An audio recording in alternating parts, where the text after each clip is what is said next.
Hi friends, welcome back to my channel. Friends, ಇವತ್ತು ಪ್ರತಿಯೊಬ್ಬರಿಗೂ ಇಷ್ಟ ಆಗುವಂತಹ ಒಂದು ಸೂಪರ್ ಆದಂತಹ ಒಂದು ಟಾಪಿಕ್ನೇ ನಾನು ನಿಮಗೋಸ್ಕರ ತಂದಿದ್ದೀನಿ ಫ್ರೆಂಡ್ಸ್. ಅದೇನು ಅಂತ ನೀವು ಕೇಳೋದಾದ್ರೆ, ಈಗ ನಾವು ತಮ್ಮನಿಲ್ಲ ನೋಡಿ ನಿಮ್ಮೆಲ್ಲರಿಗೂ ಗೊತ್ತಾಗಿರುತ್ತೆ ನಾನು ಇವತ್ತು ಯಾವ ಹೊಸ ಟಾಪಿಕ್ಕು ಮತ್ತು ಯಾವುದು ತುಂಬ ಚೆನ್ನಾಗಿರೋ ಟಾಪಿಕ್ ತಂದಿದ್ದೀನಿ ಅಂತ ಹೇಳಿ. ಹೌದು ಫ್ರೆಂಡ್ಸ್, ಇವತ್ತು ಈಗ ಮನೆ ಅನ್ನೋದನ್ನ ನಾನು ನಿಮಗೋಸ್ಕರ ಒಂದು ಟಾಪಿಕ್ನ ತಂದಿದ್ದೀನಿ. ಅಂದರೆ ನಾವು ಈಗ ಯಾರಿಗೆ ತಾನೇ ಒಂದು ಸ್ವಂತ ಮನೆ ಇರಬೇಕು, ನಮ್ಮದೇ ಆದಂತಹ ಒಂದು ಸ್ವಂತ ಮನೆ ಇರಬೇಕು, ಆ ಮನೆಯಲ್ಲಿ ನಾವು ವಾಸ ಮಾಡಬೇಕು ಅಂತ ಇಷ್ಟ ಇರಲ್ಲ ಹೇಳಿ. ಪ್ರತಿಯೊಬ್ಬರಿಗೂ ಆ ಆಸೆ ಇದ್ದೇ ಇರುತ್ತೆ. ಅಂದರೆ ನಾವು ಸ್ವಂತ ಮನೇಲಿ ಇರಬೇಕು, ನಾವು ನಮ್ಮ ಸ್ವಂತ ಮನೆಯಲ್ಲೇ ವಾಸ ಮಾಡಬೇಕು ಅನ್ನೋದು ಪ್ರತಿಯೊಬ್ಬರಿಗೂ ಆಸೆ ಇದ್ದೇ ಇರುತ್ತೆ ಅಲ್ವಾ. ಈ ಆಸೆನ ನಾವು ಯಾವ ರೀತಿ ನೆರವೇರಿಸ್ಕೊಳ್ಳೋದು ಅನ್ನೋದನ್ನ ನಾನು ಇವತ್ತು ನಿಮಗೋಸ್ಕರ ಒಂದು ಸೂಪರ್ ಆದಂತಹ ಒಂದು ಟಾಪಿಕ್ನೇ ನಾನು ನಿಮಗೋಸ್ಕರ ತಂದಿದ್ದೀನಿ ಫ್ರೆಂಡ್ಸ್. ಇಂಥ ಒಳ್ಳೆ ವಿಡಿಯೋಗೋಸ್ಕರ ನೀವೇನಾದ್ರೂ ವೆಯ್ಟ್ ಮಾಡ್ತಾ ಇದ್ರೆ ಒಂದು ಲೈಕ್ ಕೊಡೋದನ್ನ ಮರಿಬೇಡಿ. ಮತ್ತು ಇನ್ನು ಯಾರು ಹೊಸಬ್ರು ನಮ್ಮ ಚಾನಲ್ನ ಸಬ್ಸ್ಕ್ರೈಬ್ ಮಾಡ್ಕೊಳ್ದೇನೆ ನೋಡ್ತಾ ಇದ್ದೀವಿ ಅಂತ ನೀವು ಹೇಳೋದಾದ್ರೆ ಪ್ಲೀಸ್ ಸಬ್ಸ್ಕ್ರೈಬ್ ಮಾಡ್ಕೊಳ್ಳಿ ಅಂತ ಹೇಳ್ತಾ, ಈಗ ಜಾಸ್ತಿ ನಾವು ವೆಯ್ಟ್ ಮಾಡೋದು ಬೇಡ, ಆದಷ್ಟು ಬೇಗ ಹೋಗಿ ವಿಡಿಯೋ ನೋಡಿಕೊಂಡು ಯಾವ ರೀತಿ ನಮ್ಮ ಸ್ವಂತ ಮನೆನ ನಾವು ಮಾಡ್ಕೋಬೋದು ಅನ್ನೋದನ್ನ ನೋಡೋಣ ಬನ್ನಿ ಫ್ರೆಂಡ್ಸ್. ಹಾಂ ಫ್ರೆಂಡ್ಸ್, ನೋಡಿ ನಾನು ಒಂದು ತುಂಬ ಯೂಸ್ಫುಲ್ ಆದಂತಹ ವೀಡಿಯೋನೇ ತಂದಿದ್ದೀನಿ ಅಂತಲೇ ಹೇಳ್ಬೋದು. ಯಾಕೆ ಅಂತ ಹೇಳಿದ್ರೆ, ಸ್ವಂತ ಮನೆ ಅಂತ ಅನ್ನೋದು ಯಾರಿಗೆ ತಾನೇ ಇಷ್ಟ ಇರಲ್ಲ ಹೇಳಿ ಅಲ್ವಾ. ನಾವು ಸ್ವಂತ ಮನೇಲಿರಬೇಕು, ನಮ್ಮ ಸ್ವಂತ ಮನೆ ಇದ್ದರೆ ನಮಗೆ ಎಷ್ಟು ಖುಷಿಯಾಗುತ್ತೆ, ನಮ್ಮ ಸ್ವಂತ ಮನೇಲಿದ್ರೇ ನಮಗೆ ಒಂದು ಬೆಲೆ ಮರ್ಯಾದೆ ಅನ್ನೋದು ಪ್ರತಿಯೊಬ್ಬ ಮನುಷ್ಯನಿಗೂ ಗೊತ್ತಿರೋ ವಿಷಯನೇ ಅಲ್ವಾ. ಹೌದು ಫ್ರೆಂಡ್ಸ್, ನಾವು ನಮಗೆ ಒಂದು ಸ್ವಂತ ಮನೆ ಬೇಕು ಅನ್ನೋದಕ್ಕೋಸ್ಕರ ನಾವು ಏನೆಲ್ಲ ಮಾಡ್ತೀವಿ. ಅದೇ ಸ್ವಂತ ಮನೆ ಇರೋರು ಅದ್ರ ಬಗ್ಗೆ ತಲೆ ಕೆಡಿಸ್ಕೊಳ್ಳಲ್ಲ. ಆದರೆ ಸ್ವಂತ ಮನೆ ಇಲ್ಲದೇ ಬಾಡಿಗೆ ಮನೇಲಿರೋರು ಎಷ್ಟು ತಲೆ ಕೆಡಿಸ್ಕೋತಾರೆ ಗೊತ್ತಾ. ನಾವು ಇನ್ನೂ ಎಷ್ಟು ದಿನ ಬಾಡಿಗೆ ಮನೇಲಿ ಇರಬೇಕಪ್ಪ, ನಮ್ಮದು ಅಂತ ಒಂದು ಸ್ವಂತ ಗೂಡನ್ನ ಕಟ್ಕೋಬೇಕು ಅಂತ ಹೇಳಿ ಎಷ್ಟೆಲ್ಲ ಪ್ರಯತ್ನ ಪಟ್ಟರು ಕೆಲವರು ಮಾಡ್ಕೋತಾರೆ. ಆದರೆ ಕೆಲವರು ಎಷ್ಟೆಲ್ಲ ಪ್ರಯತ್ನ ಪಟ್ಟರು ಅದನ್ನ ಸ್ವಂತ ಮನೆನ ಮಾಡ್ಕೊಳ್ಳೋಕ್ಕೆ ಆಗೋದೇ ಇಲ್ಲ ಫ್ರೆಂಡ್ಸ್. ಅಂಥವ್ರಿಗೋಸ್ಕರ ನಾನು ಇಲ್ಲಿ ಒಂದು ಮನಿ ಸೇವಿಂಗ್ ಟಿಪ್ಸ್ನ ನಾನು ಸ್ವಂತ ಮನೆ ಮಾಡ್ಕೊಳ್ಳೋಕ್ಕೋಸ್ಕರ ಒಂದು ಮನಿ ಸೇವಿಂಗ್ ಟಿಪ್ಸ್ನ ನಾನು ನಿಮಗೋಸ್ಕರ ತಂದಿದ್ದೀನಿ. ನೋಡಿ, ಇದು ಮೊದಲನೇದಾಗಿ ನೋಡಿ, ನಾವು ಮನೆ ಕಟ್ಟಲು ಬೇಕಾದಂತಹ ಮೆಥಡ್ಗಳು, ಅಂದರೆ ಕೆಲವೊಂದು ಮೆಥಡ್ಗಳನ್ನ ನಾನು ಈ ರೀತಿಯಲ್ಲಿ ಕೆಲವೊಂದು ಮೆಥಡ್ಗಳನ್ನ ನಾನು ನಿಮ್ಮ ಹತ್ರ ಶೇರ್ ಮಾಡ್ತಾಯಿದ್ದೀನಿ. ಈ ರೀತಿಯಲ್ಲಿ ನೀವು ಮೆಥಡ್ಗಳನ್ನ ನೀವು ಫಾಲೋ ಮಾಡ್ಕೊಬರೋದ್ರಿಂದ, ಅಂದರೆ ಈ ಟಿಪ್ಸ್ನ ನೀವು ಫಾಲೋ ಮಾಡ್ಕೊಬಂದರೆ ಖಂಡಿತವಾಗಿಯೂ ಫ್ರೆಂಡ್ಸ್, ಯಾರು ಬಾಡಿಗೆ ಮನೆ ಇದ್ದೀರಾ ಅವರು ಖಂಡಿತವಾಗಿಯೂ ಸ್ವಂತ ಮನೆಯಲ್ಲೇ ವಾಸ ಮಾಡುವಂತಹ ಅದೃಷ್ಟ ನಿಮ್ಮದಾಗುತ್ತೆ ಅಂತಲೇ ಸಹ ನಾವು ಹೇಳ್ಬೋದು. ನೋಡಿ, 5 ವರ್ಷದಲ್ಲಿ ಅಂದರೆ 5 ಇಯರ್ಸಲ್ಲಿ ನೋಡಿ, ಮೊದಲನೇ ಟಿಪ್ಸ್ ಬಂದು ಈ ತರಹದ ಮನಿ ಸೇವಿಂಗ್ನ ನಾವು ಮಾಡಿದರೆ ಮಾತ್ರ ನಾವು ಅಂದುಕೊಂಡಂತಹ ಮನೆಯನ್ನು ಕಟ್ಟಬಹುದು. ನೋಡಿ, ನಾನು ಹೇಳ್ತಾ ಇರುವಂತಹ ಇಷ್ಟು ಒಂದು ಅಂದರೆ ಟಿಪ್ಸ್ಗಳನ್ನ ನೀವು ಫಾಲೋ ಮಾಡ್ಕೊಂಡು ಬರೋದ್ರಿಂದ ನಿಮ್ಮ ಕನಸು, ಅಂದರೆ ನೀವು ಮನೆ ಕಟ್ಟಬೇಕು ಅನ್ನೋ ಒಂದು ಕನಸು ನನಸಾಗೋದು ತುಂಬ ಸಾಧ್ಯನೇ ಆಗುತ್ತೆ ಅಂತಲೇ ಹೇಳ್ಬೋದು. ಅದರಲ್ಲಿ ಮೊದಲನೇ ಟಿಪ್ಸ್ ಬಂದರು ನೋಡಿ, ಸ್ಯಾಲ್ರಿ ಅಂತ ಅಂದರೆ ಏನು ಗೊತ್ತಾ ಫ್ರೆಂಡ್ಸ್. ಮೊದಲನೇದಾಗಿ ನಮಗೆ ಸ್ಯಾಲ್ರಿ ಅಂತ ನಾವು ತಗೊಳ್ಳೋಣ. ಸ್ಯಾಲ್ರಿ ಅಂತ ಹೇಳಿದ್ರೆ, ಈಗ ಪ್ರತಿಯೊಬ್ಬರು ಹೆಣ್ಮಕ್ಳು ಮತ್ತು ಗಂಡಸರು ಎಲ್ಲ ದುಡಿತಾ ಇರ್ತೀರಲ್ವ. ಗಂಡು ಮಕ್ಕಳು ಹೆಣ್ಮಕ್ಳು ಎಲ್ಲ ಹೋಗಿ ಹೊರಗಡೆ ದುಡಿತಾ ಇರ್ತಾರೆ. ಅವ್ರಿಗೆ ಒಂದು ಇನ್ಕಮ್ಮು, ಒಂದು ಸ್ಯಾಲ್ರಿ ಅಂತ ಮಂತ್ಲಿಗೆ ಒಂದು ಸಲ ಬರ್ತಾ ಇರುತ್ತಲ್ವ. ಅದರಲ್ಲಿ ನಾವು ಒಂದು ಗೋಲ್ ಅಂತ ಮಾಡ್ಕೋಬೇಕು. ಫಸ್ಟು ಮೊದಲನೇ ಟಿಪ್ಸಲ್ಲಿ ನಾವು ಒಂದು ಗೋಲ್ ಫಿಕ್ಸ್ ಮಾಡ್ಕೋಬೇಕಾಗುತ್ತೆ. ಅಂದರೆ ನಾವು ಇಷ್ಟು ಅಮೌಂಟ್ನ ನಾವು ಸೇವ್ ಮಾಡ್ಕೋಬೇಕು, ಅದನ್ನು ನಾವು ಇಷ್ಟು ಅಮೌಂಟ್ನ ನಾವು ಸೇವ್ ಮಾಡಿಕೊಂಡು ಅದನ್ನು ನಾವು ಮನೆ ಕಟ್ಟೋಕ್ಕೋಸ್ಕರನೇ ಎತ್ತಿಡಬೇಕು ಅಂತ ಹೇಳಿ ಫಿಕ್ಸ್ ಮಾಡ್ಕೋಬೇಕು. ಅಂದರೆ ಈಗ ಎಕ್ಸಾಂಪಲ್ ಕೊಡ್ತೀನಿ ನೋಡಿ, ಗಂಡ ಹೆಂಡತಿ ಇಬ್ಬರೂ ದುಡಿತಾ ಇದ್ದಾರೆ ಅಂತ ಅಂದರೆ ಒಬ್ಬರದನ್ನ ಮನೆಗೆ ಮೇಂಟೆನೆನ್ಸ್ ಮಾಡಿಕೊಂಡು ಇನ್ನೊಬ್ಬರು ಅಮೌಂಟನ್ನ ನಾವು ಸ್ವಂತ ಮನೆ ಮಾಡ್ಕೋಬೇಕು ಅಂತ ಹೇಳಿ ಇನ್ನೊಬ್ರನ್ನ ಸೇವ್ ಮಾಡ್ಕೋಬಾರ್ದು. ಈ ರೀತಿಯಲ್ಲಿ ನೀವು ಸೇವ್ ಮಾಡ್ಕೋಬೇಕಾಗುತ್ತೆ. ನೆಕ್ಸ್ಟ್ ಎರಡನೇ ಸ್ಟೆಪ್ಪಲ್ಲಿ ಫ್ರೆಂಡ್ಸ್, ಎರಡನೇ ಸ್ಟೆಪ್ಪಲ್ಲಿ ನಮಗೆ ನಂಬಿಕೆ ಇರಬೇಕು. ಅಂದರೆ ನಾನು ಸ್ವಂತ ಮನೆ ಮಾಡಬೇಕು ಅಂದರೆ ನಮ್ಮ ಮೇಲೆ ನಮಗೆ ನಂಬಿಕೆ ಇರಬೇಕು. ಅಂದರೆ ಈಗ ನಾವು ಏನೇ ಕೆಲಸ ಮಾಡಿದ್ರೂ ನಮ್ಮ ಮೇಲೆ ನಮಗೆ ನಂಬಿಕೆ ಇರಬೇಕು. ಯಾಕೆ ಅಂತ ಹೇಳಿದ್ರೆ, ಈಗ ಬೇರೆಯವರು ಏನಂತ ಹೇಳ್ತಾರೆ ಗೊತ್ತಾ, ನಿನ್ನ ಕೈಲಿ ಮನೆ ಕಟ್ಟೋಕ್ಕಾಗುತ್ತಾ, ಸುಮ್ಮನೆ ಮಾತಾಡ್ತೀಯಾ, ಮನೆ ಕಟ್ಟೋದು ಅಷ್ಟೊಂದು ಸುಲಭ ಅಲ್ಲ, ನಿನ್ನ ಕೈಲಿ ಕಟ್ಟೋಕ್ಕಾಗಲ್ಲ, ಹಾಗೆ ಹೀಗೆ ಅಂತೆಲ್ಲ ಮಾತಾಡ್ತಾರೆ. ಆದರೆ ಅಂಥ ಒಂದು ಮಾತುಗಳಿಗೆ ನೀವು ಕಿವಿ ಕೊಡ್ದೇ ನಿಮ್ಮ ಮೇಲೆ ನಿಮಗೆ ನಂಬಿಕೆ ಇರಬೇಕು. ನಾನು ಮನೆ ಕಟ್ತೀನಿ, ನನ್ನ ಕೈಲಿ ಆಗುತ್ತೆ, ಯಾಕಾಗಲ್ಲ, ಅಸಾಧ್ಯ ಅನ್ನೋದು ಯಾವುದೂ ಇಲ್ಲ. ನಾವು ಮನಸ್ಸು ಮಾಡಿದ್ರೆ ಪ್ರತಿಯೊಂದು ಸಾಧ್ಯ ಆಗುತ್ತೆ ಅನ್ನೋ ನಂಬಿಕೆ ಮೊದಲನೇದಾಗಿ ನಿಮ್ಮಲ್ಲಿರಬೇಕು. ನೀವು ಮನಸ್ಸು ಮಾಡಿ ನೀವು ನಂಬಿಕೆ ಇಟ್ಟು ಮಾಡಿದ್ರೆ ಅಲ್ವಾ ಈ ಒಂದು ಕೆಲಸ ಆಗೋದು. ಈಗ ಯಾವುದೇ ಒಂದು ಕೆಲಸ ಆದ್ರೂ ಅಷ್ಟೇ ಫ್ರೆಂಡ್ಸ್, ನಾವು ನಂಬಿಕೆ ಇಟ್ಟು ನಾವು ಮಾಡ್ತೀವಿ ಅಂತ ಛಲ ಹಠದಿಂದ ನಾವು ಮಾಡಿದ್ರೆ ಮಾತ್ರ ಆ ಕೆಲಸ ಆಗುತ್ತೆ. ನಮ್ಮ ಕೈಲಿ ಆಗಲ್ಲ ಅಂತ ಅಂದ್ಕೊಂಡು ಹೋದರೆ ಅದು ಯಾವುದು ಆಗಲ್ಲ ಅಲ್ವಾ. ಹಾಗಾಗಿ ಮೊದಲನೇ ಇದು 2ನೇ ಸ್ಟೆಪ್ಪಲ್ಲಿ ಬಂದು ನಮ್ಮ ಮೇಲೆ ನಮಗೆ ನಂಬಿಕೆ ಇರಬೇಕು. ನಾವು ಬೇರೆ ಯಾರ ಮಾತನ್ನು ಸಹ ನಾವು ತಲೆಗೆ ಹಾಕ್ಕೊಳ್ದೇನೆ, ಕಿವಿಗೂ ಹಾಕ್ಕೊಳ್ದೇನೆ, ಈ ಕಿವಿ ಕೇಳಿ ಈ ಕಿವಿ ಬಿಟ್ಬಿಟ್ಟು ನಮ್ಮ ಮೇಲೆ ನಮಗೆ ಒಂದು ನಂಬಿಕೆ ಭರವಸೆನ ಇಟ್ಕೊಂಡು ನಾವು ಇಲ್ಲಿ ಮನಿ ಸೇವಿಂಗ್ನ ಮಾಡ್ಕೋಬೇಕಾಗುತ್ತೆ. ನೆಕ್ಸ್ಟ್ ನೋಡಿ ಸಿ ಅಂತಂದರೆ ಆಗಲ್ಲ ಅಂದರೆ ಆಗೋದೇ ಇಲ್ಲ. ನಮಗೆ ಆಗುತ್ತೆ, ಮಾಡ್ತೀನಿ ಅನ್ನೋ ಧೈರ್ಯ ಇರಬೇಕು. ಅಂದರೆ ನಮ್ಮ ಕೈಲಿ ಆಗಲ್ಲ ಅಂತ ಅಂದ್ಕೊಂಡೋದ್ರೆ ಯಾವ ಕೆಲಸನೂ ಆಗಲ್ಲ ಫ್ರೆಂಡ್ಸ್. ನಮಗಾಗುತ್ತೆ, ಯಾಕಾಗಲ್ಲ, ನಾನು ಮಾಡ್ತೀನಿ ಅನ್ನೋ ಧೈರ್ಯ, ಒಂದು ಭರವಸೆ ನಮ್ಮ ಮೇಲೆ ನಮಗೇನೆ ಇರಬೇಕು. ಈಗ ಕೆಲವರು ಸಾಮಾನ್ಯವಾಗಿ ಫ್ರೆಂಡ್ಸ್ ಜನ ಹೇಗಿದ್ದಾರೆ ಅಂತ ಹೇಳಿದ್ರೆ, ನಾವು ಮೇಲ್ಕೆ ಎದ್ರೂ ಆಡ್ಕೋತಾರೆ, ಬಿದ್ರೂ ಆಡ್ಕೋತಾರೆ ಅಲ್ವಾ. ಚೆನ್ನಾಗಿದ್ರೂ ಸಹಿಸಲ್ಲ, ಕೆಟ್ಟರೂ ಸಹಿಸಲ್ಲ ಅನ್ನೋ ಗಾದೆನೇ ನಿಮಗಿದೆ ಅಲ್ವಾ, ಅದು ಗೊತ್ತಿದೆ ನಿಮಗೆ. ಹಾಗೆ ನಾವು ಹಠ ಮಾಡಿ ನಿಂತ್ಕೋಬೇಕು. ನಾನು ಮಾಡ್ತೀನಿ, ಯಾಕೆ ನನ್ನ ಕೈಲಿ ಆಗಲ್ಲ ಅನ್ನೋ ಒಂದು ಹಠ, ಛಲ, ಧೈರ್ಯ ನಮ್ಮಲ್ಲಿದ್ದರೆ ಖಂಡಿತವಾಗಿಯೂ ಆಗಲ್ಲ ಅನ್ನೋದು ಯಾವುದೂ ಇಲ್ಲ. ಪ್ರತಿಯೊಂದು ಸಾಧ್ಯ ಅನ್ನೋದು ಹಾಗೆ ಆಗುತ್ತೆ ಅಂತಲೇ ಹೇಳ್ಬೋದು. ಪ್ರತಿಯೊಂದು ಸಾಧ್ಯ ಹಾಗೆ ಆಗುತ್ತೆ ಅಂತಲೂ ಸಹ ನಾವು ಹೇಳ್ಬೋದು ಫ್ರೆಂಡ್ಸ್. ನೆಕ್ಸ್ಟ್ ನೋಡಿ ಡಿಯಲ್ಲಿ ನಮಗೆ ಬಾಡಿಗೆ. ಈಗ ನಾವು ಮನೆ ಕಟ್ಟಬೇಕು ಅಂತ ಹೇಳಿದ್ರೆ ಕೆಲವರು ಬಾಡಿಗೆ ಮನೆ ಇರ್ತಾರಲ್ವ ಫ್ರೆಂಡ್ಸ್, ಕೆಲವು ಬಾಡಿಗೆ ಕಟ್ಕೊಂಡು ಜೀವನ ಮಾಡ್ತಾ ಇರ್ತಾರೆ. ಫ್ರೆಂಡ್ಸ್ ನೋಡಿ, ಕೆಲವರು ಈಗ ನಾವು ಮನೆ ಕಟ್ಟಬೇಕು ಅಂತ ಅಂದರೆ ನಮ್ಮ ಹತ್ರ ದುಡ್ಡೇ ಇರಲ್ಲ ಅಲ್ವಾ. ಈಗ ಕೆಲವರು ಬಾಡಿಗೆ ಮನೇಲಿ ಇಟ್ಕೊಂಡು ಎಷ್ಟೆಲ್ಲ ಪ್ರಯತ್ನ ಪಡ್ತಾರೆ, ನಾವೊಂದು ಸ್ವಂತ ಮನೆ ಮಾಡ್ಕೋಬೇಕು, ನಮ್ಮದು ಅಂತ ಒಂದು ಮನೆ ಮಾಡಿಕೊಂಡು ಒಂದು ಗೂಡು ಅಂತ ಮಾಡ್ಕೋಬೇಕು, ನಾವು ಎಷ್ಟು ದಿನ ಅಂತ ಬಾಡಿಗೆ ಮನೇಲಿ ಇರೋಕ್ಕಾಗುತ್ತೆ ಅಂತ ಹೇಳಿ ಕೆಲವರು ಏನೆಲ್ಲ ಮಾಡ್ತಾರೆ. ಆದರೂ ಸಹ ಅವ್ರಿಗೆ ಅಂದರೆ ಸ್ವಂತ ಮನೇನ ಮಾಡ್ಕೊಳ್ಳೋಕ್ಕೆ ಆಗಲ್ಲ. ಅಂಥವ್ರು ಫಸ್ಟು ಏನು ಮಾಡಬೇಕು ಅಂತ ಹೇಳಿದ್ರೆ, ಫಸ್ಟು ನಾವು ಬಾಡಿಗೆ ಮನೇಲಿ ಇದ್ದೀವಿ ಅಂತ ಹೇಳಿದ್ರೆ ನೋಡಿ, ಬಾಡಿಗೆ ಮನೆಯಿಂದ ಲೀಸ್ ಮನೇನ ಹಾಕ್ಸ್ಕೋದು. ಅಂದರೆ ನಾವು ಬಾಡಿಗೆ ಮನೇಲಿದ್ದೀವಿ ಅಂತ ಅಂದರೆ ಅಂಥವ್ರು ಫಸ್ಟು ಮನೇನ ನೀವು ಮನೇನ ಲೀಸ್ಗೆ ಹಾಕ್ಸ್ಕೊಳ್ಳಿ. ಈಗ ಒಂದು 3 ಲಕ್ಷಕ್ಕಾಗಿರ್ಬೋದು, 5 ಲಕ್ಷಕ್ಕಾಗಿರ್ಬೋದು, ಈ ರೀತಿ ನೀವು ಮನೆ ಲೀಸ್ಗೆ ಹಾಕ್ಸ್ಕೊಳ್ಳೋದ್ರಿಂದ ನೀವು ಮಂತ್ಲಿ ಕಟ್ಟುವಂತಹ ಬಾಡಿಗೆ ಅಮೌಂಟು ಸೇವ್ ಮಾಡ್ಬೋದು. ಮಂತ್ಲಿ ಕಟ್ಟುವಂತಹ ಬಾಡಿಗೆ ಅಮೌಂಟನ್ನ ನೀವು ಸೇವ್ ಮಾಡ್ಕೊಂಡು ಹೋದ್ರಿಂದ, ಅಂದರೆ ಇಲ್ಲಿ ನೀವು ಲೀಸ್ಗೆ ಹಾಕ್ಸ್ಕೊಂಡಿರ್ತೀರಲ್ವ ಮನೇನ, ಹಾಗಾಗಿ ಬಾಡಿಗೆ ಕಟ್ಟೋದು ಇರಲ್ಲ ಅಲ್ವಾ. ಆದರೂ ಸಹ ನಿಮ್ಮ ಮೈಂಡಲ್ಲಿ ಏನಿರಬೇಕು ಅಂತಂದರೆ, ನಾನು ಬಾಡಿಗೆ ಅಮೌಂಟ್ ಬಾಡಿಗೆ ಕಟ್ತಾ ಇದ್ದೀನಿ ಅನ್ನೋ ಅಮೌಂಟನ್ನ ಕಟ್ತಾ ಇದ್ದೀನಿ ಅಂತ ಅಂದ್ಕೊಂಡು ನೀವು ಆ ಒಂದು ಬಾಡಿಗೆ ಕಟ್ಟುವಂತಹ ಅಮೌಂಟನ್ನೇ ನೀವು ಎತ್ತಿಡಬೇಕಾಗುತ್ತೆ. ಎತ್ತಿಟ್ಟು ನೀವು ಆ ಅಮೌಂಟನ್ನ ಸೇವ್ ಮಾಡ್ಕೊಳ್ಳೋದ್ರಿಂದನೂ ಸಹ ನೀವು ಒಂದು ಒಳ್ಳೆಯ ಮನೆಯನ್ನು ಮಾಡ್ಕೋಬೋದು ಅಂತಲೇ ಹೇಳ್ಬೋದು. ನೆಕ್ಸ್ಟ್ ನೋಡಿ, ಈ ಬಾಡಿಗೆ ಅಮೌಂಟನ್ನು ನೀವು ಎತ್ತಿಡ್ತೀರ ಅಲ್ವಾ, ಎತ್ತಿಟ್ಟಾಗ ನೀವು ಆ ಅಮೌಂಟನ್ನ ನೀವು RD ಮನಿ ಸೇವಿಂಗ್ ಮಾಡಬೇಕು. ಅಂದರೆ ನೀವು ಬ್ಯಾಂಕ್ಗಳಲ್ಲೆಲ್ಲ ಹೋಗಿ ನೀವು ಏನಾದರೂ ಅಮೌಂಟನ್ನ ಹಾಕ್ಕೊಂಡ್ರೆ ಫ್ರೆಂಡ್ಸ್, ನಿಮಗೆ ಏನಾಗುತ್ತೆ ಅಂತಂದರೆ ಬ್ಯಾಂಕಲ್ಲಿ ನಿಮಗೆ ಅಮೌಂಟ್ ಕಟ್ಸ್ಕೋತಾರೆ. ಆದರೆ ನಿಮಗೆ ಬೇಕಾದಾಗ ನೀವು ತಗೊಂಡು ಇವಾಗ ಏನಂದರೆ, ಈಗ ನೀವು ಬ್ಯಾಂಕಲ್ಲಿ ಅಕೌಂಟಲ್ಲಿ ದುಡ್ಡು ಇಟ್ಕೊಂಡಿರ್ತೀರ ಅಂತಲೇ ಅಂದ್ಕೊಳ್ಳಿ.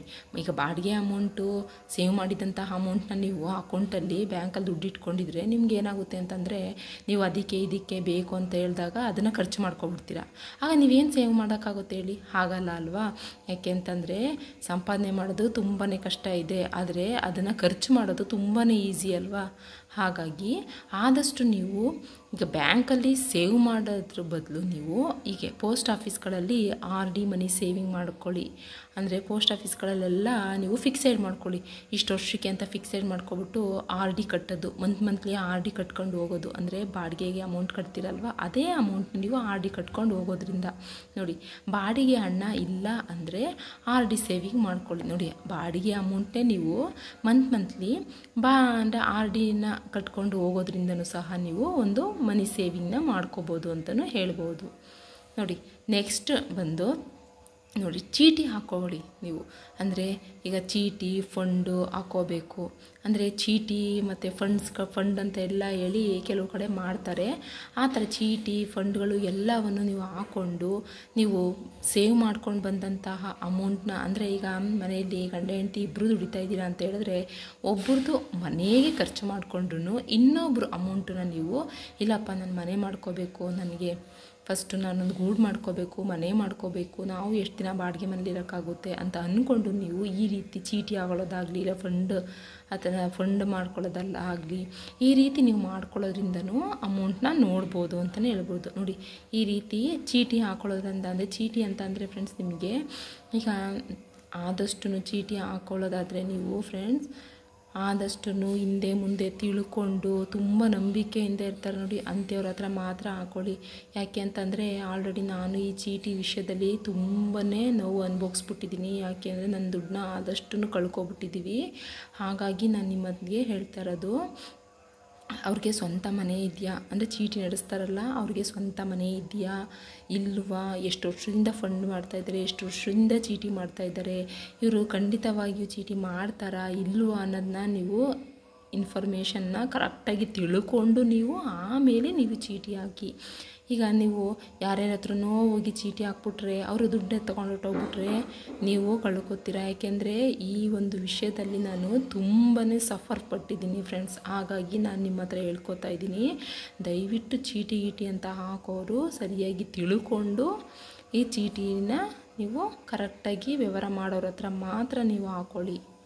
ನೋಡಿ ಈ ಚೀಟಿನ ನೀವು ಒಂದು 5 ವರ್ಷ, ಒಂದು 5 ಲಕ್ಷ ಅಂತ 5 ಲಕ್ಷ ಇರ್ಬೋದು, ಇಲ್ಲ 3 ಲಕ್ಷ ಇರ್ಬೋದು, 2 ಲಕ್ಷ ಇರ್ಬೋದು, ಈ ರೀತಿ ನೀವು ಹಾಕ್ಕೊಳ್ಳಿ. ಅಂದರೆ ಈಗ 50,000 1 ಲಕ್ಷ ಈ ರೀತಿ ನೀವು ಚೀಟಿನ ಹಾಕೊಳ್ಳೋಕೆ ಹೋಗಬೇಡಿ. ಯಾಕೆ ಅಂತ ಹೇಳಿದ್ರೆ ಈ ಸಣ್ಣ ಪುಟ್ಟ ಅಮೌಂಟಲ್ಲಿ ನೀವು ಹಣನ ನೀವು ಸೇವ್ ಮಾಡಿದ್ರೆ ನಿಮಗೆ ಇದಕ್ಕೆ ಅಂತಲೇ ಖರ್ಚಾಗಿ ನೀವು ಸುಮ್ಮನೆ ವೇಸ್ಟ್ ಮಾಡ್ಕೋತೀರ. ಹಾಗಾಗಿ ಈ ರೀತಿ ದೊಡ್ಡದಾದಂತಹ ಒಂದು ಕೈಗೆ ಲಕ್ಷ ಸಿಗುವಂತಹ ಚೀಟಿಗಳನ್ನ ನೀವು ಹಾಕ್ಕೊಳ್ಳೋದ್ರಿಂದ ನಿಮಗೆ ತುಂಬ ಯೂಸ್ ಆಗುತ್ತೆ ಅಂತಲೇ ಹೇಳ್ಬೋದು. ನೋಡಿ 5 ಲಕ್ಷ ಚೀಟಿ ಆಗಿರ್ಬೋದು, ಇಲ್ಲ 3 ಲಕ್ಷ ಚೀಟಿ ಆಗಿರ್ಬೋದು, ಇಲ್ಲ 2 ಲಕ್ಷ ಚೀಟಿ ಆಗಿರ್ಬೋದು. ಇದನ್ನು ನೀವು ಈಗ ನೋಡಿ 5 ಲಕ್ಷದ ಚೀಟಿನ ನೀವು 5 ವರ್ಷ ಫಿಕ್ಸ್ ಮಾಡ್ಕೊಬಿಡಿ. ಮಾಡಿರ್ತಾರೆ ನೋಡಿ ಅಂಥ ಚೀಟಿನ ನೀವು ಹಾಕ್ಕೊಳ್ಳಿ. ನೆಕ್ಸ್ಟ್ ಇಲ್ಲೂ ಸಹ ನೋಡಿ 3 ಲಕ್ಷ ಅಮೌಂಟು, ನೋಡಿ ಈ 3 ಲಕ್ಷ ಅಮೌಂಟು ಸಿಗುವಂಥ ಚೀಟಿನ ನೀವೇನಾದ್ರು ಹಾಕ್ಕೊಂಡ್ರೆ ಅದು ಒಂದು 5 ವರ್ಷ ಆಗುತ್ತೆ ಅಂತಲೇ ಅಂದ್ಕೊಂಡು ಈ ರೀತಿ. ನೆಕ್ಸ್ಟ್ 2 ಲಕ್ಷ ಅಮೌಂಟ್ನ ಒಂದು 5 ವರ್ಷ ಕಟ್ಟಬೇಕು ನೀವು. ಈ ರೀತಿ ಲಾಂಗ್ ಇರುವಂಥ ಚೀಟಿಗಳನ್ನ ನೀವು ಹಾಕ್ಕೊಂಡು ಈ ರೀತಿ ಒಂದು ಇನ್ವೆಸ್ಟ್ ಮಾಡ್ಕೊಬಿಡಿ. ಯಾಕೆ ಅಂತ ಹೇಳಿದ್ರೆ ನಮ್ಗೆ ಸಾಮಾನ್ಯವಾಗಿ ನೋಡೋದಾದರೆ ನಾವು ಎಷ್ಟೇ ದುಡಿದ್ರೂ ನಾವು ದುಡ್ಡನ್ನ ಉಳಿಸ್ತೀವಿ ಅಂತಂದರೆ ನಾವು ಎಲ್ಲೂ ಉಳ್ಸೋಕ್ಕಾಗಲ್ಲ. ಅದೇ ಈ ರೀತಿಯಲ್ಲಿ ಒಂದು ಕಮಿಟ್ಮೆಂಟ್ಗಳನ್ನ ಮಾಡ್ಕೊಬಿಟ್ಟು ಅದಕ್ಕೆ ಅಮೌಂಟ್ನ ಕಟ್ಕೊಂಡು ಹೋಗೋದ್ರಿಂದ ನಾವು ಹಣನ ನೋಡ್ಬೋದು ಅಂತಲೇ ಹೇಳ್ಬೋದು ಫ್ರೆಂಡ್ಸ್. ನೋಡಿ ಈ ರೀತಿ ಚೀಟಿ ಹಾಕೊಳ್ಳೋದ್ರಿಂದ ನಮಗೆ ತುಂಬಾ ಇದು ಉಪಯೋಗ ಆಗುತ್ತೆ ಅಂತಲೇ ಹೇಳ್ಬೋದು.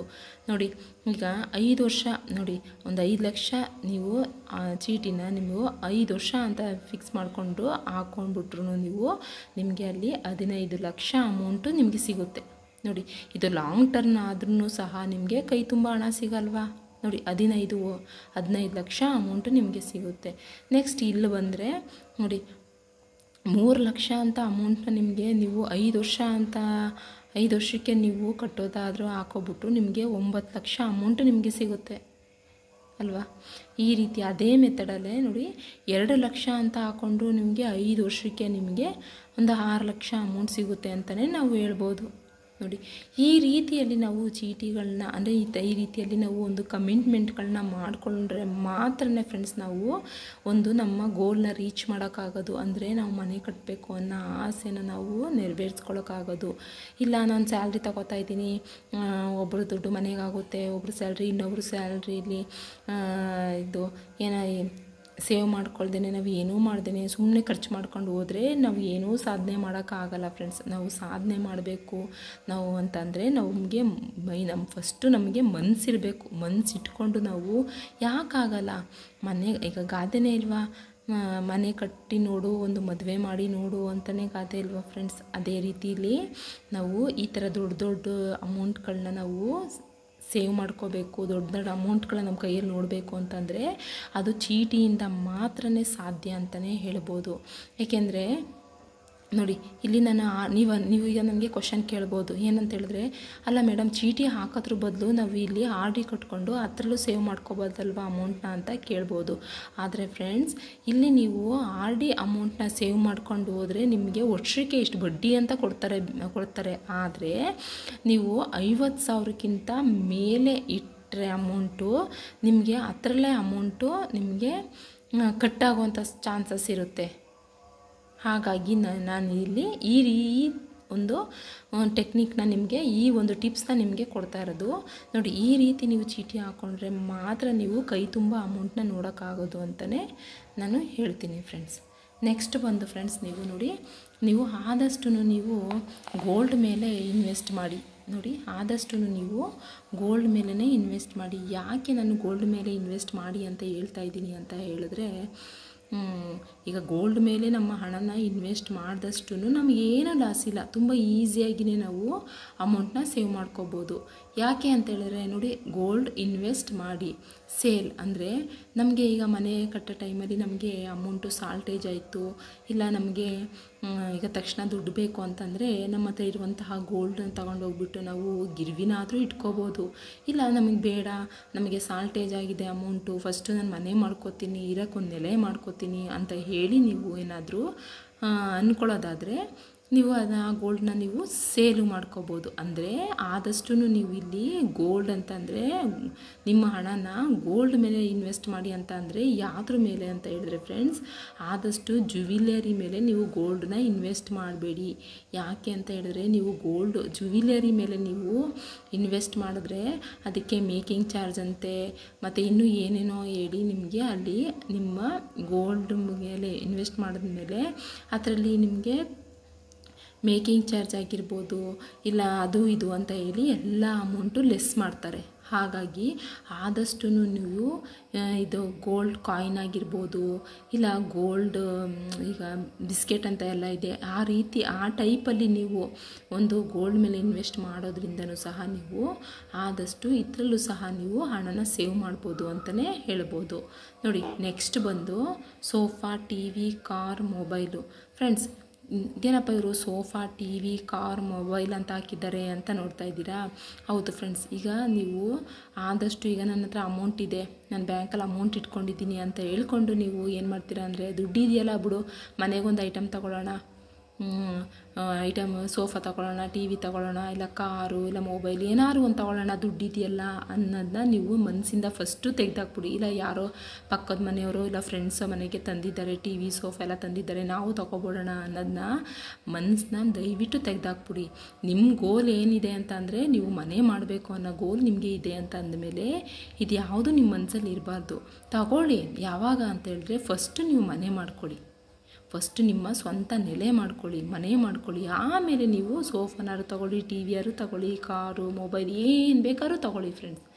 ಅಲ್ಲಿ ತನಕನೂ ಇಲ್ಲಪ್ಪ ನನ್ನ ಗೋಲ್ ಇದೆ, ಫಸ್ಟು ಅದನ್ನು ರೀಚ್ ಮಾಡಬೇಕು, ನಾನು ರೀಚ್ ಮಾಡಿದ್ರೇ ನಾನು ಪ್ರತಿಯೊಂದು ಮಾಡೋಕ್ಕಾಗೋದು ಅಂತ ಅಂದ್ಕೊಂಡು ನೀವು ನಿಮ್ಮ ಮೈಂಡ್ ಫಿಕ್ಸ್ ಮಾಡ್ಕೊಬಿಡಿ. ಫಿಕ್ಸ್ ಮಾಡಿಕೊಂಡು ನೀವು ಯಾವುದೇ ಒಂದು ಅಮೌಂಟು ನಿಮ್ಮ ಹತ್ರ ಇದ್ರೂ ಸಹ ಈ ರೀತಿಯಲ್ಲೇ ಸೇವ್ ಮಾಡ್ಕೊಳ್ಳಿ. ಈ ರೀತಿ ವೇಸ್ಟಾಗಿ ನೀವು ಅಮೌಂಟನ್ನ ನೀವು ಖರ್ಚು ಮಾಡೋಕ್ಕೆ ಹೋಗ್ಬೇಡಿ. ಈಗ ಯಾರೋ ಒಬ್ಬರು ತೊಗೊಂಡ್ರು ಅಂತ ನೀವು ತೊಗೊಳಕ್ಕೆ ಹೋದರೆ ನೀವು ಇಲ್ಲಿ ನಿಮ್ಮ ಗೋಲ್ನ ಮುಟ್ಟೋಕ್ಕಾಗಲ್ಲ. ನಿಮ್ಮ ಗೋಲ್ನ ನೀವು ಮುಟ್ಟಬೇಕು ಅಂತ ಅಂದರೆ ಇದ್ಯಾವುದು ನಿಮ್ಮ ತಲೆಯಲ್ಲಿ ಇರಬಾರ್ದು ಫ್ರೆಂಡ್ಸ್. ಫಸ್ಟು ಮನೆ ಪ್ರತಿಯೊಂದರಲ್ಲೂ ಹೇಳ್ತೀನಿ ಫ್ರೆಂಡ್ಸ್. ಇವತ್ತಿನ ಜನ್ರೇಷನಲ್ಲಿ ನೋಡಿದ್ರೆ ಫ್ರೆಂಡ್ಸ್, ನಾನು ಹೇಳ್ತಾ ಇದ್ದೀನಿ, ಯಾಕೆಂದರೆ ಇದು ನನ್ನ ಅನುಭವದ ಮಾತು ಹೇಳ್ತಾ ಇದ್ದೀನಿ ಕೇಳಿ. ನನ್ನ ಲೈಫಲ್ಲಿ ನಡೆದಿರುವಂತಹ ಘಟನೆ ಫ್ರೆಂಡ್ಸ್ ನಾನು ಹೇಳ್ತಾ ಇರೋದು. ಇವತ್ತೊಂದು ದಿನ ಬಾಡಿಗೆ ಮನೆಯಲ್ಲಿರೋರಿಗೆ ಸ್ವಲ್ಪನೂ ವ್ಯಾಲ್ಯೂ ಇಲ್ಲ ಫ್ರೆಂಡ್ಸ್. ಅದೇ ನಮಗೊಂದು ಸ್ವಂತ ಮನೆ ಇದೆ ಅಂತ ಅಂದ್ರೇ ಎಲ್ಲರೂ ಬೆಲೆ ಮರ್ಯಾದೆ ಕೊಡೋದು.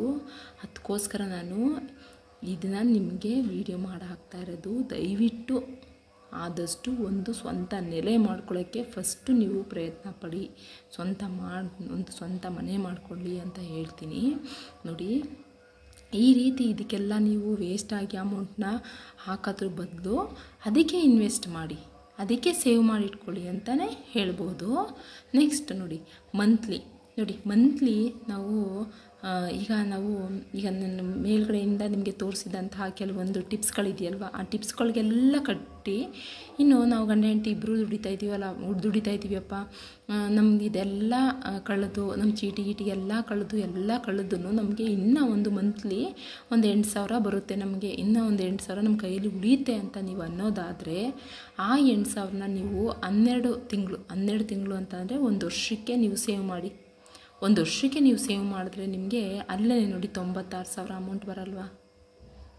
ಈ 96,000 ಅಮೌಂಟ್ನ ನೀವು ಸೇವ್ ಮಾಡಬೇಕು ಅಂತಂದರೆ ಎಷ್ಟು ಕಷ್ಟಪಡಬೇಕಲ್ವಾ ಫ್ರೆಂಡ್ಸ್? ಈ ರೀತಿ ನೋಡಿ 8,000ನ ನೀವು 12 ತಿಂಗಳು ಅಂದರೆ ಒಂದು ವರ್ಷ ಸೇವ್ ಮಾಡ್ಕೊಬಂದ್ರೂ 96,000 ಅಮೌಂಟು ನಿಮ್ಮ ಕೈಲಿರುತ್ತೆ ಅಂತಲೇ ಹೇಳ್ಬೋದು.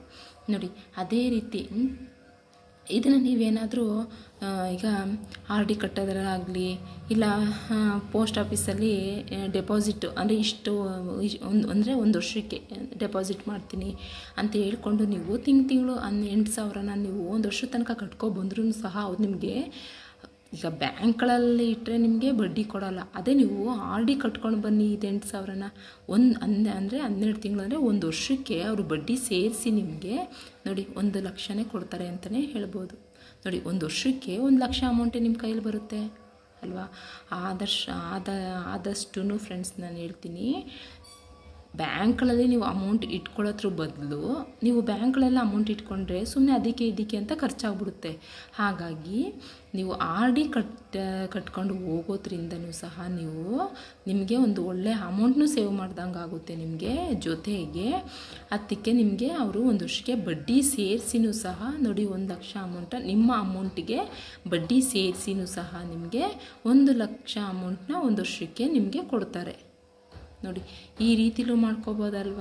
ನೋಡಿ ಇದೆಲ್ಲ ಸೇರಿಸಿ ನಿಮಗೆ ನೋಡಿ ಸೇರಿಸಿ ನೆಕ್ಸ್ಟ್ 5 ವರ್ಷಕ್ಕೆ ಮಾಡಿದರೆ ನೋಡಿ ಇದೆಲ್ಲವನ್ನು ಸೇರಿಸ್ಕೊಂಡು ನೀವು 5 ವರ್ಷಕ್ಕೆ ಅಂತ ಮಾಡ್ಕೊಂಡು ಬಂದರೂ ಅಂದರೆ ನೋಡಿ ಇಲ್ಲಿ ಚೀಟಿ ಹಾಕ್ಕೊಂಡಿದ್ದೀರಲ್ವ, ಈ ಚೀಟಿ ಅಮೌಂಟ್ಗಳು ಎಲ್ಲ ಸೇರಿಸ್ಕೊಂಡು ಮತ್ತು ಇಲ್ಲೆಲ್ಲ ನೀವು ಸೇವ್ ಮಾಡ್ಕೊಂಡು ಬಂದಿದ್ದೀರಾ. ಮತ್ತು ನೋಡಿ ಇಲ್ಲೂ ಸೇವ್ ಮಾಡಿದ್ದೀರಾ ನೋಡಿ, ಮನೆ ಬಾಡಿಗೆಯಿಂದ ಮತ್ತು ಆರ್ ಡಿ ಸೇವಿಂಗ್ ಅಮೌಂಟ್ ಇದೆ, ಇದೆಲ್ಲ ಸೇವ್ ಮಾಡ್ಕೊಂಡು ಬಂದ್ರೂ 5 ವರ್ಷಕ್ಕೆ ನೀವು ಸೇವ್ ಮಾಡ್ಕೊಂಡಿದ್ದಂತಹ ಅಮೌಂಟ್ ಎಷ್ಟಾಗುತ್ತೆ ನೋಡಿ, ಎಷ್ಟಾಗುತ್ತೆ ನೋಡಿ 5 ಲಕ್ಷ ಅಮೌಂಟ್ ಆಗುತ್ತೆ.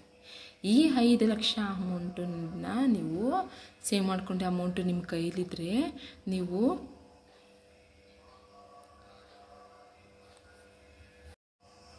ನೋಡಿ ಫ್ರೆಂಡ್ಸ್, ಈಗ ನಾವು 5 ವರ್ಷಕ್ಕೆ ಅಂತ ಹೇಳಿ ನಾವು ಅಮೌಂಟನ್ನ ಸೇವ್ ಮಾಡಿಕೊಂಡ್ರೆ ನಮಗಿಲ್ಲಿ 5 ಲಕ್ಷ ಸಿಗುತ್ತೆ. 5 ಲಕ್ಷ ಸಿಕ್ಕಿದ್ರೆ ಇಲ್ಲಿ ಚೀಟಿ ಅಂತ ಹಾಕೊಂಡಿರ್ತೀವಲ್ವ, ಇಲ್ಲಿ ನಮಗೆ ಒಂದು 15 ಲಕ್ಷ ಅಮೌಂಟ್ ಬರುತ್ತೆ ನೋಡಿ. 15 ಲಕ್ಷ ಪ್ಲಸ್ ಇದೊಂದು 5 ಲಕ್ಷ ಅಂತ ಅಂದರೆ ಎಷ್ಟಾಯಿತು? 20 ಲಕ್ಷ ನಿಮ್ಮ ಕೈಲಿರುತ್ತೆ ನೋಡಿ. ಈ 20 ಲಕ್ಷ ನಿಮ್ಮ ಕೈಲಿದ್ದರೆ ನೀವು ಈಗ ನಿಮ್ಮ ಹತ್ರ ಸೈಟ್ ಇದೆ, ನಾನು ಮನೆ ಮಾಡ್ಕೋಬೇಕು ಅಂತ ಅನ್ನೋದೇ ಆದಾಗ ನಿಮಗೆ 20 ಲಕ್ಷ ನಿಮ್ಮ ಕೈಯಲ್ಲಿ ಇಟ್ಕೊಂಡ್ರೆ ಇನ್ನು ಬಾಕಿ ಅಮೌಂಟನ್ನ ನೀವು ತುಂಬ ಈಸಿಯಾಗಿ ನೀವು ತೊಗೋಬೋದು. ಅಂದರೆ ನೋಡಿ ನೆಕ್ಸ್ಟು ಓಮ್ ಲೋನನ್ನು ತೆಗೆದುಕೊಳ್ಳುವುದು ನೋಡಿ. ಓಮ್ ಲೋನ್ ಅಂತಲೇ ಸಿಗುತ್ತೆ. ಅಂದರೆ ನಮ್ಮ ಹತ್ರ ಸೈಟ್ ಇದೆ, ನಾವು ಮನೆ ಕಟ್ಟಬೇಕು ಅಂತ ನೀವೇನಾರು ಲೋನ್ಗೆ ಹಾಕಿದ್ರೆ ಅಂತ ಅಂದರೆ ನಿಮಗೆ ಲೋನ್ ಅಂತಲೇ ಕೊಡ್ತಾರೆ. ಇಷ್ಟು ವರ್ಷಕ್ಕೆ ಅಂತ ಲೋನ್ ಸಿಗುತ್ತೆ ನಿಮಗೆ. ಈಗ ಒಂದು 20 ಲಕ್ಷ ಈಗ ನೋಡಿ ನೀವು ಸೇವ್ ಮಾಡಿದಂತಹ ಹಣ ಒಂದು 20 ಲಕ್ಷ ಇದೆ ಅಂತ ಹೇಳಿದ್ರೆ ನೀವು ಈಗ ಕೆಲವೊಂದು ಬ್ಯಾಂಕ್ಗಳಂತ ಅಲ್ಲ, ಎಲ್ಲ ಬ್ಯಾಂಕ್ಗಳಲ್ಲೂ ಹೋಮ್ ಲೋನ್ ಅಂತ ಈಗ ಸಾಮಾನ್ಯವಾಗಿ ಕೊಡ್ತಾನೆ ಇದ್ದಾರೆ. ಆದಷ್ಟು ನೀವು ಕಡಿಮೆ ಬಡ್ಡಿ ಇರುವಂತಹ ಅದನ್ನ ಸ್ವಲ್ಪ ಸರಿಯಾಗಿ 1 ಅಲ್ಲ 2 ಅಲ್ಲ 3 ಕಡೆ 3-4 ಕಡೆ ಬ್ಯಾಂಕ್ಗಳಲ್ಲಿ ಸರಿಯಾಗಿ ವಿಚಾರಿಸ್ಕೊಂಡು ಕಡಿಮೆ ಬಡ್ಡಿ ಇರುವಂತಹ ಬ್ಯಾಂಕ್ಗಳಲ್ಲಿ ನೀವು ಹೋಮ್ ಲೋನ ತೆಗೆದುಕೊಂಡು ನೀವು ಹೇಗಿರೋ ನಿಮ್ಮ ಕೈಲಿ ಈಗ 20 ಲಕ್ಷ ಅಮೌಂಟ್ ಇರುತ್ತಲ್ವ, ಅಮೌಂಟ್ ಜೊತೆಗೆ ನೀವು ಹೋಮ್ ಲೋನು ಕಡಿಮೆ ಬಡ್ಡಿ ಸಿಗುವಂತಹ ಹೋಮ್ ಲೋನ ನೀವು ತೆಗೆದುಕೊಂಡು ನೀವು ಇಟ್ಕೊಂಡು ನೀವು ತುಂಬ ಈಸಿಯಾಗಿಯೇ ಮನೆ ಕಟ್ಕೋಬೋದು ನೋಡಿ. ಈಗ ನಾವು ಮನೆ ಕಟ್ಕೋಬೇಕು ಅಂತ ಏನೆಲ್ಲ ಪ್ರಯತ್ನ ಪಡ್ತೀವಿ ಫ್ರೆಂಡ್ಸ್, ಆದರೆ ಆಗೋದೇ ಇಲ್ಲ. ಅದೇನೋ ಗಾದೆನೇ ಇದೆ, ಈಗ ಅಲ್ಲಿದ್ದವ್ರಿಗೆ ಕಡಲೆ ಇದ್ದವ್ರಿಗೆ ಅಲ್ಲಿಲ್ಲ ಅಂತ. ಈಗ ಸೈಟ್ ಇದ್ದರೆ ಕೆಲವ್ರಿಗೆ ಸೈಟ್ ಇರುತ್ತೆ, ಆದರೆ ಪಾಪ ಅವ್ರಿಗೆ ಮನೆ ಕಟ್ಟೋಕ್ಕೆ ಆಗಲ್ಲ. ಆದರೆ ಈಗ ಮನೆ ಮಾಡ್ಕೋಬೇಕು ಅಂತ ಇಂಟ್ರೆಸ್ಟ್ ಇರುತ್ತೆ, ಆದರೆ ಏನೇನೋ ಪ್ರಾಬ್ಲಮ್ಗಳಿಂದ ಅವ್ರ ಕೈಲಿ ಮನೆ ಮಾಡ್ಕೊಳ್ಳೋಕ್ಕೆ ಆಗಲ್ಲ. ಏನೆಲ್ಲ ಪ್ರಯತ್ನ ಪಡ್ತಾರೆ, ಏನೆಲ್ಲ ಮಾಡ್ತಾರೆ, ಆದರೂ ಸಹ ಅವ್ರಿಗೆ ಮನೆಯೇ ಮಾಡ್ಕೊಳ್ಳೋಕ್ಕಾಗಲ್ಲ. ಅಂಥವರು ಈ ಥರ ತಲೆನ ಉಪಯೋಗಿಸ್ಕೊಂಡು ಇದು ಲಾಂಗ್ ಟರ್ಮ್ ಅಂತ ನಿಮ್ಗೆ ಅನಿಸ್ಬೋದು, ಆದರೆ ಇವತ್ತು ಕಷ್ಟಪಟ್ಟರೆ ಅಲ್ವಾ ನಾಳೆ ದಿನ ನಾವು ಸುಖವಾಗಿರೋಕ್ಕಾಗೋದು. ನಾವು ಏನೇ ಒಂದು ಕಷ್ಟಪಟ್ಟು ಮಾಡ್ಕೊಂಡು ಬಂದ್ರೂ ಸಹ ಒಂದು ಸೇವಿಂಗ್ ಅಂತ ಅಮೌಂಟ್ ಅಂತ ನಮ್ಮ ಕೈಯಲ್ಲಿ ಇದ್ಬಿಟ್ರೆ ಫ್ರೆಂಡ್ಸ್, ಯಾವುದಕ್ಕೂ ನಾವು ಹೆದರ್ಕೊಳ್ಳೋಂಥ ಅವಶ್ಯಕತೆ ಇರೋಲ್ಲ. ಇನ್ನೊಂದು ಸ್ವಲ್ಪ ದುಡ್ಡನ್ನ ನಾವು ಬ್ಯಾಂಕ್ ಲೋನ್ ಆಗಿರ್ಬೋದು, ಇಲ್ಲ ಸೈಟ್ ಮೇಲೆ ಲೋನ್ ಕೊಡ್ತಾರೆ, ಸೈಟ್ ಮೇಲೆ ಲೋನ್ ತೊಗೊಳೋದಾಗಿರ್ಬೋದು, ಇಲ್ಲ ಮನೆ ಕಟ್ತಾ ಇದ್ದೀವಿ ಅಂತ ಹೇಳಿದ್ರೆ, ಈಗ ನಮ್ಮ ಹತ್ರ ಸೈಟ್ ಇದೆ, ಈಗ ನಂತರ ಒಂದು 20 ನೋಡಿ ಇಲ್ಲಿ ಎಕ್ಸಾಂಪಲ್ ಇಲ್ಲೇ ಕೊಡ್ತೀನಿ ನೋಡಿ, 20 ಲಕ್ಷ ನಮ್ಮ ಹತ್ರ ಅಮೌಂಟ್ ಇದೆ, ಸೈಟ್ ಇದೆ, ನಾವು 20 ಲಕ್ಷ ಅಮೌಂಟ್ ಇದೆ, ನಾನು ಮನೆ ಕಟ್ತಾ ಇರ್ತೀನಿ ಅಂತೇಳಿ ನೀವು ಕಟ್ಟೋಕ್ಕೆ ಶುರು ಮಾಡಿದ್ರೂ ಸಹ ನೀವು ಸ್ವಲ್ಪ ಮನೆ ಕಟ್ತೀರಾ, ಬೇಸ್ಮಠ ಅಂತ ಹಾಕ್ತೀರಲ್ವ. ಈ ಬೇಸ್ಮಠ ಹಾಕಿದ್ರೇ ತಡ ಫ್ರೆಂಡ್ಸ್, ಮನೆ ಕಟ್ತಾ ಇದ್ದೀವಿ ಅಂತಲೇ ಸಾಕು, ಯಾವ ಬ್ಯಾಂಕಲ್ಲಾದರೂ ಸಹ ನಿಮಗೆ ಹೋಮ್ ಲೋನ್ ಅಂತ ಸಿಕ್ಕೇ ಸಿಗುತ್ತೆ. ಆದಷ್ಟು ನೀವು ಕಡಿಮೆ ಬಡ್ಡಿ ಯಾವ ಬ್ಯಾಂಕಲ್ಲಿ ಸಿಗುತ್ತೆ ಅನ್ನೋದನ್ನ ಸರಿಯಾಗಿ ವಿಚಾರಿಸ್ಕೊಂಡು ನೀವು ಲೋನ್ ತೊಗೊಂಡು ನೀವು ತುಂಬ ಈಸಿಯಾಗಿ ನೀವು ಇಲ್ಲಿ ಸ್ವಂತ ಮನೆನ ಮಾಡ್ಕೋಬೋದು ಅಂತಲೇ ಹೇಳ್ಬೋದು. ನೋಡಿ ಈ ರೀತಿ ಎಲ್ಲ ನಾವು ಸೇವಿಂಗ್ ಮಾಡ್ಕೊಂಡು ಬಂದ್ರೂ ಫ್ರೆಂಡ್ಸ್, ಆದರೆ ಇದು ಕಷ್ಟ ಆಗುತ್ತೆ, ಕಷ್ಟ ಆಗುತ್ತೆ. ಹಂಗಂತ ಹೇಳಿ ನಾವು ಸುಮ್ಮನೆ ದುಡ್ಡನ್ನ ವೇಸ್ಟಾಗಿ ಖರ್ಚು ಮಾಡೋದ್ರ ಬದಲು ಈ ರೀತಿ ನಾವು ಅಮೌಂಟ್ನ ನಾವು ಇಷ್ಟು 1 ವರ್ಷಕ್ಕೆ 2 ವರ್ಷಕ್ಕೆ 3 ವರ್ಷಕ್ಕೆ ಈ ರೀತಿ ನಾವು ಅಮೌಂಟ್ನ ಸೇವ್ ಮಾಡ್ಕೊಂಡು ಬಂದು ಆದಷ್ಟು ಹೋಮ್ ಲೋನ್ ಅಂತ ತೆಗೆದುಕೊಂಡು ಎಲ್ಲ ಸೇರಿಸಿ ನಾವು ಒಂದು ಸ್ವಂತ ಮನೆ ಅಂತ ಮಾಡ್ಕೊಬಿಟ್ರೆ ನಮಗೆ ಎಷ್ಟು ಒಂದು ನೆಮ್ಮದಿ ಇರುತ್ತೆ ಅಂತ ಹೇಳಿದ್ರೆ ಫ್ರೆಂಡ್ಸ್, ನಿಜವಾಗ್ಲೂ ಹೇಳ್ತೀನಿ, ತುಂಬಾ ನೆಮ್ಮದಿ ಇರುತ್ತೆ ಅಂತಲೇ ಹೇಳ್ಬೋದು. ಈಗ ಕೆಲವ್ರಿಗೆ ನಿಮಗೆ ನಾನು ಆಗಲೇ ಹೇಳಿದೆ, ಹಲ್ಲಿದ್ದವ್ರಿಗೆ ಕಡಲೆ ಇಲ್ಲ, ಕಡಲೆ ಇದ್ದವ್ರಿಗೆ ಹಲ್ಲಿಲ್ಲ ಅಂತ. ಈಗ ಕೆಲವ್ರಿಗೆ ಸೈಟ್ ಇರುತ್ತೆ, ಅರೆ ಮನೆ ಕಟ್ಕೊಳ್ಳೋಕ್ಕಾಗಲ್ಲ. ಇನ್ನು ಕೆಲವ್ರಿಗೆ ಸೈಟೇ ಇರಲ್ಲ, ಮನೆ ಕಟ್ಟಬೇಕು ಅನ್ನೋ ಒಂದು ಚಾನ್ಸ್ ಸಿಗುತ್ತೆ. ಆಮೇಲೆ ಈ ರೀತಿ ಎಲ್ಲ ಆಗ್ತಾ ಇರುತ್ತೆ. ಆದರೆ ಎಲ್ಲ ಜೀವನವೂ ಒಂದೇ ರೀತಿ ಅಂತ ಇರಲ್ಲ, ಬೇರೆ ಬೇರೆ ರೀತಿಯಲ್ಲೂ ಇರುತ್ತಲ್ವ. ಹಾಗಾಗಿ ಇರೋರು ಏನೋ ಮಾಡ್ಕೋತಾರೆ, ಇಲ್ಲದೆ ಹೋದ್ರೆ ಪಾಪ ಏನು ಮಾಡ್ತಾರೆ ಹೇಳಿ ಅಲ್ವಾ. ಇಲ್ಲದೆ ಹೋದವ್ರಿಗೆ ನಾನು ಹೇಳ್ತಾ ಇರೋದು, ಆದಷ್ಟು ನೀವು ಇಲ್ಲ ಅಂತ ಅಂದ್ಕೊಂಡು ನಾವು ಕೈ ಕೊಟ್ಕೊಂಡು ಸುಮ್ಮನೆ ಎಲ್ಲದಕ್ಕೂ ಎದುರ್ಕೊಂಡು ಕೂತ್ಕೊಂಡ್ರೆ ಏನೂ ಯೂಸ್ ಇಲ್ಲ. ನಮಗೆ ಒಂದು ಹಠ ಛಲ ಮನಸ್ಸು ಅನ್ನೋದು ಧೈರ್ಯ ಅನ್ನೋದು ನಮಗಿರಬೇಕು. ನಾನು ಮಾಡೇ ಮಾಡ್ತೀನಿ, ಯಾಕೆ ಮಾಡೋಕ್ಕಾಗಲ್ಲ, ಅವ್ರು ಇವತ್ತು ಮನೆ ಕಟ್ಟಿದ್ದಾರೆ, ನಾಳೆ ನಾನು ಮನೆ ಕಟ್ತೀನಿ ಅನ್ನೋ ಒಂದು ಧೈರ್ಯ ಛಲ ಅನ್ನೋದು ನಿಮ್ಮಲ್ಲಿ ಇದ್ದುಬಿಟ್ರೆ ನೋಡಿ, ಈಗ ಗಂಡ ಹೆಂಡತಿ ಇಬ್ಬರು ದುಡಿತಾ ಇದ್ದಾರೆ ಅಂತ ಅಂದ್ಕೊಂಡ್ರೇ ಸಾಕು. ಒಬ್ಬರದ್ದು ಮನೆಗೆ ಇಟ್ಕೊಳ್ಳಿ, ಇನ್ನೊಬ್ರನ್ನ ಸೇವ್ ಮಾಡಿಕೊಂಡು ಈ ರೀತಿ ನಾನು ತೋರಿಸೋದ್ನಲ್ಲ, ಈ ರೀತಿ ಚೀಟಿಗಾಗಿರ್ಬೋದು, RD ಆಗಿರ್ಬೋದು, ಈ ಥರ ಎಲ್ಲ ಕಡೆಯಿಂದನೂ ಸೇವ್ ಮಾಡ್ಕೊಂಡು ಬಂದ್ರೂ ನೀವು ಒಂದು 5 ವರ್ಷ ಕಷ್ಟಪಟ್ಬಿಟ್ರೆ ಸಾಕು. ಲೈಫ್ ಲಾಂಗು ನೀವು ಸ್ವಂತ ಮನೇಲಿ ಇದ್ಕೊಂಡು ನೀವು ಸುಖವಾಗಿದ್ದಂತಹ ಜೀವನನೇ ಮಾಡ್ತೀರಾ ಅಂತಲೇ ನಾವು ಹೇಳ್ಬೋದು ಫ್ರೆಂಡ್ಸ್. ಯಾಕೆಂದರೆ ನಾನು ಈ ಟಿಪ್ಸ್ನ ನಿಮಗೆ ಏನಕ್ಕೆ ನಾನು ವಿಡಿಯೋ ಮಾಡಿ ಹಾಕ್ತಾಯಿದ್ದೀನಿ ಅಂತಂದರೆ ಫ್ರೆಂಡ್ಸ್, ನಾವು ಬಾಡಿಗೆ ಮನೆಯಲ್ಲೇ ಇರೋದು, ನಮ್ಮದೇನು ಸ್ವಂತ ಮನೆ ಏನಲ್ಲ ಫ್ರೆಂಡ್ಸ್, ನಾವು ಬಾಡಿಗೆಲ್ಲೇ ಇರೋದು. ಈ ಮೆಥಡಲ್ಲಿ ನಾವು ಮನೆ ಮಾಡ್ಕೋಬೇಕು ಅಂತಲೇ ಹೇಳಿ ನಾನು ಈ ಮೆಥಡಲ್ಲೇ ಟ್ರೈ ಮಾಡ್ತಾಯಿದ್ದೀನಿ. ಹಾಗಾಗಿ ನಾವು ಸಹ ಮನೆ ಮಾಡ್ಕೋಬೇಕು ಅಂತ ಅಂದ್ಕೊಂಡು ನಾವು ತುಂಬ ಪ್ರಯತ್ನ ಪಡ್ತಾಯಿದ್ದೀವಿ ಫ್ರೆಂಡ್ಸ್. ಹಾಗಾಗಿ ನಾನು ಇದನ್ನ ನಿಮ್ಮ ಹತ್ರ ಶೇರ್ ಮಾಡ್ಕೋತಾ ಇದ್ದೀನಿ. ನಾನು ಈ ಮೆಥಡಲ್ಲೇ ಮಾಡ್ಕೋಬೇಕು ಅಂದ್ಕೊಂಡು ನಾನು ಈ ವಿಡಿಯೋನ ನಿಮಗೋಸ್ಕರ ಹಾಕ್ತಾಯಿದ್ದೀನಿ. ದಯವಿಟ್ಟು ನಮ್ಮಂಥ ಮಿಡ್ಲ್ ಕ್ಲಾಸ್ ಫ್ಯಾಮಿಲಿಯವರು ಮನೆ ಕಟ್ಟಬೇಕು ಅಂತ ಅನ್ನೋದು ತುಂಬಾ ಕಷ್ಟ ಅಂತಲೇ ಹೇಳ್ಬೋದು. ಯಾಕೆ ಅಂತಂದರೆ ನಮ್ಮಂಥ ಮಿಡಲ್ ಕ್ಲಾಸ್ ಫ್ಯಾಮಿಲಿಯವರಿಗೆ ಆಸೆ ಜಾಸ್ತಿ ಇರುತ್ತೆ, ಆದರೆ ಕೆಲವೊಂದು ನೆರವೇರುತ್ತೆ, ಇನ್ನು ಕೆಲವೊಂದು ನೆರವೇರಲ್ಲ ಅಲ್ವಾ. ಹಾಗಾಗಿ ನಾವು ಮನಸ್ಸು ಮಾಡಿಕೊಂಡು ನಾವು ಇವತ್ತು ದಿನ ಕಷ್ಟಪಡ್ಬೋದು, ಆದರೆ ನಾಳೆ ದಿನ ನಾವು ಸುಖವಾಗಿರ್ತೀವಲ್ವ. ನಾವು ಇವತ್ತಿನ ದಿನ ಕಷ್ಟಪಟ್ಟರು ನಾಳೆ ಫ್ಯೂಚರಲ್ಲಿ ನಾವು ಚೆನ್ನಾಗಿರ್ತೀವಿ ಅಂತ ಅಂದರೆ ಇವತ್ತಿನ ದಿನ ಯಾಕೆ ಕಷ್ಟಪಡಬಾರ್ದು ಹೇಳಿ ಅಲ್ವಾ. ಹಾಗಾಗಿ ಈ ರೀತಿ ನಾವು ನೋಡಿ, ನಾನು ಹೇಳಿದ್ನಲ್ವ, ನಾನು ಇದೇ ಮೆಥಡ್ ಫಾಲೋ ಮಾಡ್ಕೊಬರ್ತಾಯಿದ್ದೀನಿ. ಹಾಗಾಗಿ ನಾನು ನಿಮಗೂ ಇದು ಯೂಸ್ಫುಲ್ ಆಗುತ್ತೆ ಅಂತ ಅಂದ್ಕೊಂಡು ನಾನು ವಿಡಿಯೋ ಮಾಡಿ ಹಾಕ್ತಾಯಿದ್ದೀನಿ ಫ್ರೆಂಡ್ಸ್. ದಯವಿಟ್ಟು ಇದನ್ನು ಪ್ರತಿಯೊಬ್ಬರೂ ಯೂಸ್ ಮಾಡ್ಕೊಳ್ಳಿ. ನೋಡ್ರಲ್ಲ ಫ್ರೆಂಡ್ಸ್, ಬಾಡಿಗೆ ಮನೇಲಿ ಇದ್ಕೊಂಡು ಸ್ವಲ್ಪ ಬೆಲೆ ಇಲ್ಲದೇ ಮರ್ಯಾದೆ ಇಲ್ಲದೇ ಎಷ್ಟು ಕೇವಲವಾಗಿ ನೋಡ್ತಾರೆ ಅನ್ನೋದನ್ನ ನನ್ನ ಲೈಫಲ್ಲಿ ನಾನು ನೋಡಿದ್ದೀನಿ. ಹಾಗಾಗಿ ನಾನು ಈ ಒಂದು ಟಿಪ್ಸ್ ನಿಮ್ಮೆಲ್ಲರಿಗೂ ತುಂಬ ಉಪಯುಕ್ತವಾಗುತ್ತೆ ಅಂತ ಹೇಳಿ ನಾನು ಮಾಡಿ ಇದನ್ನು ಹಾಕ್ತಾಯಿದ್ದೀನಿ. ದಯವಿಟ್ಟು ಸ್ವಂತ ಮನೆ ಇಲ್ಲ ಅನ್ನೋರು ದಯವಿಟ್ಟು ಇದನ್ನ ಯೂಸ್ ಮಾಡ್ಕೊಳ್ಳಿ ಅಂತಲೇ ಹೇಳ್ತೀನಿ ಫ್ರೆಂಡ್ಸ್. ಫ್ರೆಂಡ್ಸ್, ದಯವಿಟ್ಟು ನಮ್ಮ ವೀಡಿಯೋನ ಎಲ್ಲೂ ಸ್ಕಿಪ್ ಮಾಡ್ತೀನಿ, ಎಂಡ್ ತನಕ ನೋಡಿ ನಮ್ಮ ಚಾನಲ್ಗೆ ಎಂಕರೇಜ್ ಕೊಡಿ. ನಿಮ್ಮ ಪ್ರೀತಿ ವಿಶ್ವಾಸ ಕೊನೆ ತನಕ ನಮಗೆ ಸದಾ ಇರಲಿ ಅಂತ ಹೇಳ್ತಾ ನನ್ನ ಈ ಒಂದು ಬ್ಲಾಗ್ನ ನಾನು ಇಲ್ಲಿಗೆ ಎಂಡ್ ಮಾಡ್ತಾಯಿದ್ದೀನಿ. ಮತ್ತು ನೀವಿದ್ರೇ ನಾವು ಫ್ರೆಂಡ್ಸ್, ನಾವು ಇವತ್ತಿನ ದಿನ ಬೆಳಿಬೇಕು ಅಂತಂದರೆ ನಿಮ್ಮ ಸಪೋರ್ಟು, ನಿಮ್ಮ ಪ್ರೀತಿ ವಿಶ್ವಾಸದಿಂದಲೇ ನಾವು ಬೆಳೆಯೋಕ್ಕಾಗೋದು.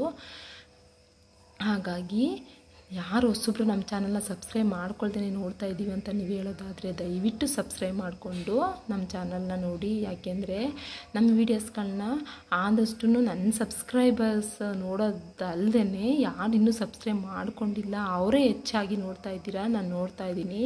ದಯವಿಟ್ಟು ಫ್ರೆಂಡ್ಸ್, ನಿಮ್ಮ ಹತ್ರ ಪ್ಲೀಸ್ ಅಂತ ರಿಕ್ವೆಸ್ಟ್ ಮಾಡಿ ಕೇಳ್ಕೊತಾ ಇದ್ದೀನಿ, ನಮ್ಮ ವೀಡಿಯೋನ ಸಬ್ಸ್ಕ್ರೈಬ್ ಮಾಡಿಕೊಂಡು ಎಂಡ್ ತನಕನೂ ನೋಡಿ, ಎಲ್ಲೂ ಸ್ಕಿಪ್ ಮಾಡೋಕ್ಕೆ ಹೋಗ್ಬೇಡಿ. ದಯವಿಟ್ಟು ಎಂಡ್ ತನಕನೂ ನೋಡಿ ನಮ್ಮ ಚಾನಲ್ಗೆ ಸಪೋರ್ಟ್ ಕೊಡಿ. ಇನ್ನೂ ಒಳ್ಳೊಳ್ಳೆ ವೀಡಿಯೋಸ್ಗಳನ್ನ ನಾನು ನಿಮಗೋಸ್ಕರ ಹಾಕೋಕ್ಕೆ ನನಗೆ ದಯವಿಟ್ಟು ಅವಕಾಶ ಮಾಡಿಕೊಡಿ. ಯಾಕೆಂದರೆ ನೀವು ಎಂಕರೇಜ್ ಕೊಟ್ಟರೆ ಅಲ್ವಾ ನಾವು ಒಳ್ಳೊಳ್ಳೆ, ಅಂದರೆ ನೀವು ಸಬ್ಸ್ಕ್ರೈಬ್ ಮಾಡಿಕೊಂಡು ನಮಗೆ ಎಂಕರೇಜ್ ಕೊಟ್ರೇ ಅಲ್ವಾ ನಾವು ಇನ್ನೂ ನಮಗೂ ಇಂಟ್ರೆಸ್ಟ್ ಬರುತ್ತೆ, ನಾವು ಆಗ ಒಳ್ಳೊಳ್ಳೆ ವೀಡಿಯೋಸ್ಗಳನ್ನ ನಿಮಗೋಸ್ಕರ ಹಾಕ್ತೀವಲ್ವ.